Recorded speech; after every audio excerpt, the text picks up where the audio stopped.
one of the members of Speaker's panel. I think she's doing very well. I think this is a very unique area of topic on SDGs or Sustainable Development Goals.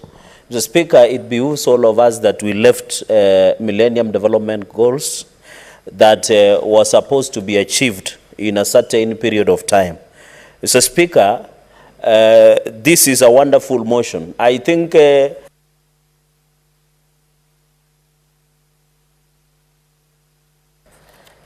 Mr. Speaker, many people would assume that Senate is trying to look for the job that they want to do.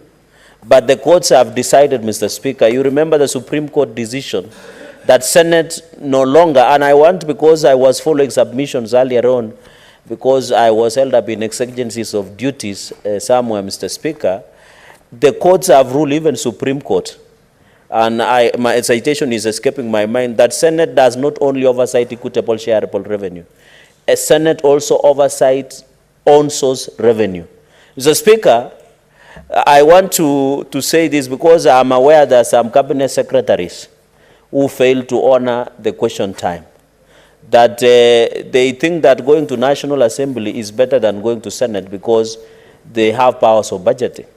I think they are behind news because Supreme Court has ruled again, Mr. Speaker, that both houses under Article 93 of the Parliament, that Senate and National Assembly participate in budget making process, Mr. Speaker, sir. And therefore, I want to say that when we have question time, it is the order of the House. It is the amendment of standing orders came from the executive, and we know the president means very well.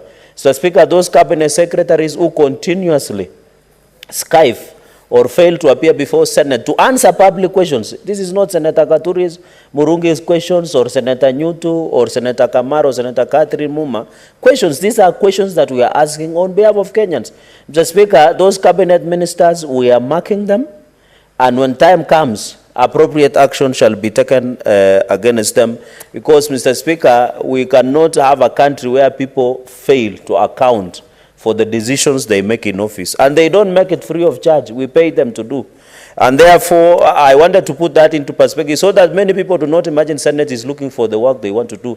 Our role is anchored in the Constitution, including the role of coming up with SDGs. Mr. Speaker, in the upshot, the MDGs, Millennium Development Goals, were for the developing countries, Mr. Speaker. But when it came to Sustainable Development Goals, it moved now to all countries, regardless of whether they are rich or poor, Mr. Speaker. Therefore, the SDGs is important because we will have the superpower countries, including the first world countries, developing countries, the underdeveloping countries, the third world countries, sitting on the table and discussing about the future of the planet. Mr. Speaker, there are 4 dimensions that SDGs wants to achieve.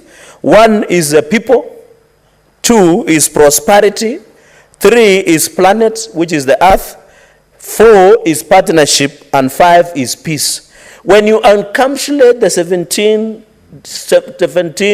Sustainable Development Goals, it boils to 5 dimensions, where we look at the people.